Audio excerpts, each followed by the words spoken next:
आप सभी को मेरा नमस्कार है। आप सभी का हमारे चैनल लाइफ सक्सेस में बहुत बहुत स्वागत है। तो आज हम इस क्लास में हिंदी भाषा और उसके विकास से संबंधित महत्वपूर्ण प्रश्न उत्तरों को हल करने वाले हैं, जो कि परीक्षा की दृष्टि से बहुत ही महत्वपूर्ण है। इसलिए क्लास में अंत तक बने रहें। अगर आपको यह क्लास पसंद आए तो इसे लाइक, शेयर, सब्सक्राइब करें और ऐसी ही महत्वपूर्ण प्रैक्टिस करने के लिए हमारे चैनल को सब्सक्राइब करें। तो देर न करते हुए शुरू करते हैं। हम सिर्फ उन्हीं महत्वपूर्ण बिंदुओं को लेके आते हैं जो परीक्षा की दृष्टि से बहुत ही महत्वपूर्ण हैं। तो शुरू करते हैं कि हिंदी के उद्भव का सही क्रम क्या है। तो हिंदी के उद्भव का सही अनुक्रम क्या है। तो हिंदी के उद्भव का जो सही क्रम है, सबसे पहले जो है पाली भाषा का विकास होता है, फिर उसके बाद प्राकृतिक भाषा का विकास होता है, उसके बाद अपभ्रंश और अपभ्रंश के बाद ही हिंदी का विकास होता है।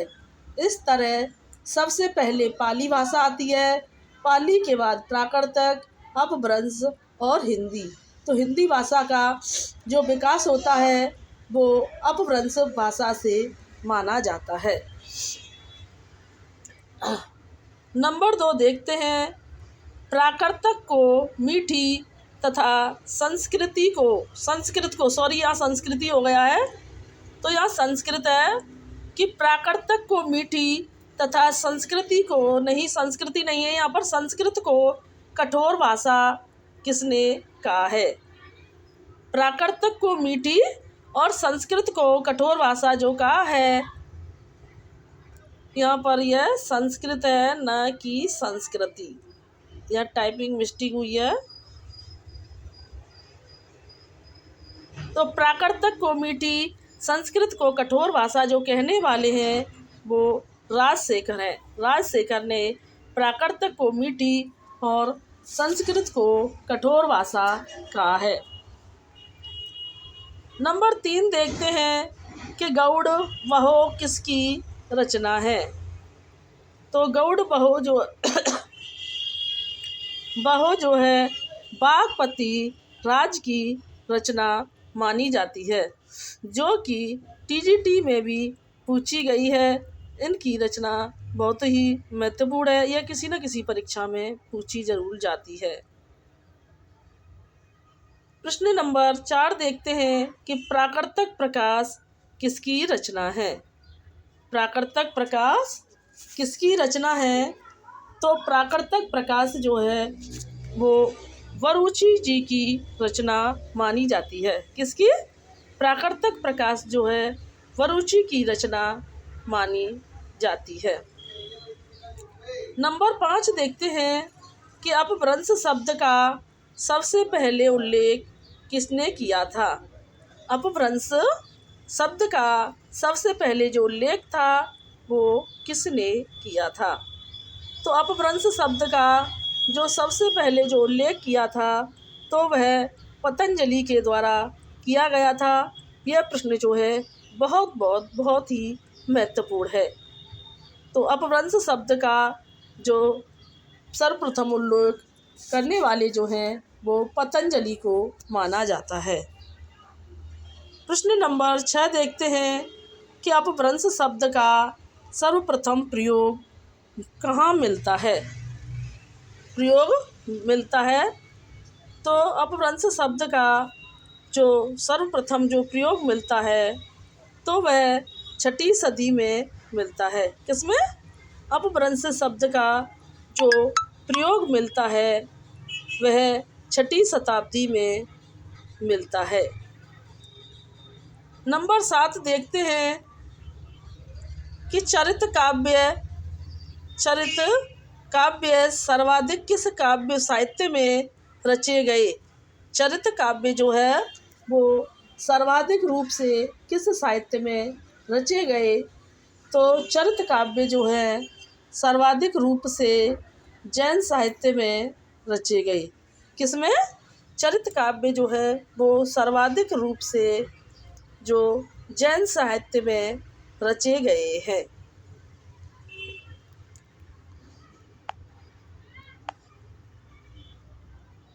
अगला प्रश्न देखते हैं। नंबर 8 है कि अपभ्रंश की उत्तरकालीन अवस्था का नाम क्या है। तो अपभ्रंश की उत्तरकालीन अवस्था का नाम क्या है, यहाँ पेन चेंज कर लेते हैं। तो अपभ्रंश की उत्तरकालीन अवस्था का जो नाम क्या माना जाता है तो अपभ्रंश की जो उत्तरकालीन अवस्था का नाम माना जाता है वह अवट्ट माना जाता है। क्या? अपभ्रंश की उत्तरकालीन अवस्था को अवट्ट के नाम से जाना जाता है। प्रश्न नंबर 9 देखते हैं कि पुरानी हिंदी का नामकरण किसने किया था। तो पुरानी हिंदी का जो नामकरण किया गया था वह चंद्रधर शर्मा गुलेरी जी ने पुरानी हिंदी का नामकरण किया था। उन्होंने अपभ्रंश को पुरानी हिंदी कहा था। किसने? चंद्रधर शर्मा गुलेरी जी ने अपभ्रंश को पुरानी हिंदी का नाम दिया था। नंबर 10 देखते हैं कि संदेश रासक किसकी रचना है। तो संदेश रासक जो है वो अब्दुल रहमान की रचना मानी जाती है। इसे आहड़मान के नाम से भी जाना जाता है। यह जो है 12वीं सदी के कवि माने जाते हैं। संदेश रासक जो है एक खंड काव्य माना जाता है। नंबर 11 देखते हैं कि अपभ्रंश में कुल कितने स्वर थे। अपभ्रंश में कुल कितने स्वर थे। तो अपभ्रंश में कुल 10 स्वर माने जाते हैं। कितने? अपभ्रंश में जो माने जाते हैं कुल 10 स्वर माने जाते हैं। नंबर 12 देखते हैं कि कालिदास के किस ग्रंथ में अपभ्रंश के कुछ छंद मिलते हैं। कि कालिदास के किस ग्रंथ में अपभ्रंश के कुछ छंद मिलते हैं। तो वह अब कुछ छंद जो मिलते हैं वो कालिदास की रचना विक्रमोर्वशीय में, किसमें? विक्रमोर्वशीय में अपभ्रंश के कुछ छंद देखने को मिलते हैं। नंबर 13 देखते हैं कि अपभ्रंश को अबीरों की भाषा किसने कहा है। अपभ्रंश को अबीरों की भाषा किसने कहा है। तो अपभ्रंश को अबीरों की जो भाषा कहा है वह डंडी ने अपभ्रंश को अबीरों की भाषा कहा है। डंडी जो है वो 6ठी सदी के कवि माने जाते हैं। नंबर 14 देखते हैं कि अपभ्रंश को देश भाषा किसने माना है। अपभ्रंश को देश भाषा किसने माना है। तो देश भाषा मानने वाले जो हैं वो ग्रियर्सन हैं। अबीरों की भाषा डंडी ने माना है और देश भाषा जो है अपभ्रंश को देश भाषा ग्रियर्सन ने माना है। नंबर 15 देखते हैं कि अपभ्रंश का प्रथम प्रबंधक काव्य है। अपभ्रंश का प्रथम प्रबंधक काव्य माना जाता है। तो वह भविष्यत कहा को, किसे? भविष्यत कहा को अपभ्रंश का प्रथम प्रबंधक काव्य माना जाता है। भविष्यत कहा जो है वो पुष्पदंत के द्वारा रचित मानी जाती है। पुष्पदंत जो है वो 10वीं सदी के कवि माने जाते हैं। पुष्पदंत ने स्वयं को अभिमान मेरु की उपाधि से सुशोभित किया है।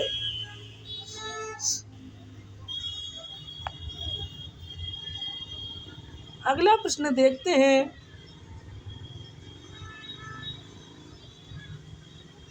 प्रश्न नंबर 16 है कि अपभ्रंश का वाल्मीकि किसे कहा गया है। तो अपभ्रंश का वाल्मीकि किसे कहा गया है। तो अपभ्रंश का जो वाल्मीकि कहा गया है वह स्वयंभू को अपभ्रंश का वाल्मीकि कहा गया है। स्वयंभू जो है वो 8वीं सदी के कवि माने जाते हैं। किसके? स्वयंभू जो है वो 8वीं सदी के कवि माने जाते हैं। अपभ्रंश को वाल्मीकि, अपभ्रंश का वाल्मीकि इन्हें कहा जाता है। प्रश्न नंबर 17 देखते हैं कि स्वयंभू को अपभ्रंश का कालिदास, पुष्पदंत को भवभूति किसने कहा है। स्वयंभू को अपभ्रंश का कालिदास, पुष्पदंत को भवभूति किसने कहा है। तो स्वयंभू को अपभ्रंश का कालिदास और पुष्पदंत को भवभूति जो कहने वाले हैं वो डॉक्टर भयाड़ी ने कहा है। किसने? डॉक्टर भयाड़ी ने स्वयंभू को अपभ्रंश का कालिदास और पुष्पदंत को भवभूति कहा है। प्रश्न नंबर 18 देखते हैं कि अपभ्रंश में राम काव्य के प्रथम कवि है। अपभ्रंश में राम काव्य के प्रथम कवि है। तो अपभ्रंश में जो राम काव्य के प्रथम कवि माने जाते हैं वो स्वयंभू को माना जाता है। स्वयंभू एक 8वीं सदी के कवि माने जाते हैं और यह राम काव्य के भी प्रथम कवि माने जाते हैं। इन्होंने पयुम चरयू में राम कथा का सर्वप्रथम वर्णन किया है। नंबर 19 देखते हैं कि पैशाची अपभ्रंश का अन्य नाम क्या है। पैशाची अपभ्रंश का अन्य नाम क्या है। तो पैशाची अपभ्रंश का जो अन्य नाम है वो के नाम से जाना जाता है। नंबर 20 देखते हैं कि अपभ्रंश में कृष्ण कथा का सूत्रपात किसने किया था। तो अपभ्रंश में कृष्ण कथा का जो सूत्रपात करने वाले हैं वो स्वयंभू माने जाते हैं। स्वयंभू जो है वो 8वीं सदी के कवि हैं और स्वयंभू को डॉक्टर भयाड़ी ने कालिदास की उपाधि दी है और स्वयंभू ने ही राम कथा सर्वप्रथम राम कथा और कृष्ण कथा का सूत्रपात किया है। नंबर 21 देखते हैं कि अपभ्रंश का भवभूति किसे कहा गया है। अपभ्रंश का भवभूति किसे कहा गया है। तो अपभ्रंश का भवभूति जो कहा गया है वो पुष्पदंत को कहा गया है। किसको? अपभ्रंश का भवभूति पुष्पदंत को कहा गया है। पुष्पदंत जो है वो 10वीं सदी के कवि माने जाते हैं। अपभ्रंश को, पुष्पदंत को अपभ्रंश का भवभूति और स्वयंभू को अपभ्रंश का कालिदास जो कहने वाले हैं वो डॉक्टर भयाड़ी हैं। नंबर 22 देखते हैं कि अपभ्रंश कवियों की भाषा को संधा भाषा किसने कहा है। अपभ्रंश सिद्ध कवियों की भाषा को संधा भाषा किसने कहा है। तो सिद्ध कवियों की भाषा को जो संध्या भाषा कहने वाले हैं वो मुनि दत्त हैं। मुनि दत्त ने सिद्धों की भाषा को संध्या भाषा कहा है। नंबर 23 देखते हैं कि सिद्धों के प्रथम कवि माने जाते हैं। सिद्धों के प्रथम कवि माने जाते हैं। तो सिद्धों के जो प्रथम कवि माने जाते हैं वो सरहपा को सिद्धों का प्रथम कवि माना जाता है। सरहपा ने दोहा कोश चर्यापद की रचना की थी। नंबर 24 देखते हैं कि अपभ्रंश में न तो व्यंजन किस रूप में मिलता है। अपभ्रंश में ना व्यंजन जो है क्या ना व्यंजन जो है अपभ्रंश में किस रूप में मिलता है? ना व्यंजन जो अपभ्रंश में अड़ा के रूप में मिलता है। किसके? ना व्यंजन जो है अपभ्रंश में वो अड़ा के रूप में मिलता है। यह परीक्षा में बहुत ही पूछा जाता है। इस प्रश्न को गलत करने के ज़्यादा चांस रहते हैं, इसलिए इस पूरी क्लास को ध्यानपूर्वक देखें। तो इसमें अपभ्रंश में ना के व्यंजन के रूप में अड़ा का प्रयोग किया गया है और यह टीजीटी में पूछा गया प्रश्न है। अगला प्रश्न देखते हैं कि अपभ्रंश का सर्वाधिक प्रयोग लोकप्रिय छंद है। अपभ्रंश का सर्वाधिक जो लोकप्रिय छंद माना जाता है, दोहा को माना जाता है। किसे? अपभ्रंश का सर्वाधिक लोकप्रिय छंद दोहा को माना जाता है। दोहा जो है वो एक अर्धमात्रिक छंद माना जाता है। इसके पहले तीसरे चरण में 13-13 मात्राएं और दूसरे चौथे चरण में 11-11 मात्राएं मानी जाती हैं। नंबर 26 देखते हैं कि भारतीय आर्य भाषाओं का उदय माना जाता है। तो भारतीय आर्य भाषाओं का जो उदय माना जाता है वह 1000 ईस्वी के आसपास भारतीय भाषाओं का उदय माना जाता है। किसके? 1000 भाषाओं, भारतीय आर्य भाषाओं का जो उदय माना जाता है वो 1000 ईस्वी के आसपास माना जाता है।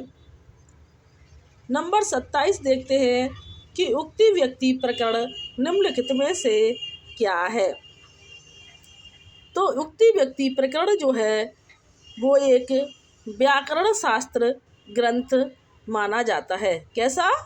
उक्ति व्यक्ति प्रकरण जो है एक व्याकरण शास्त्र ग्रंथ माना जाता है। कैसा ग्रंथ माना जाता है?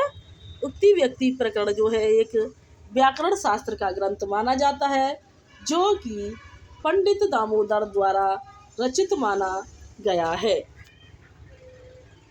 प्रश्न नंबर 28 देखते हैं कि उक्ति व्यक्ति प्रकरण की भाषा को प्राचीन कौशली किसने कहा है? उक्ति व्यक्ति प्रकरण की भाषा को प्राचीन कौशली किसने कहा है?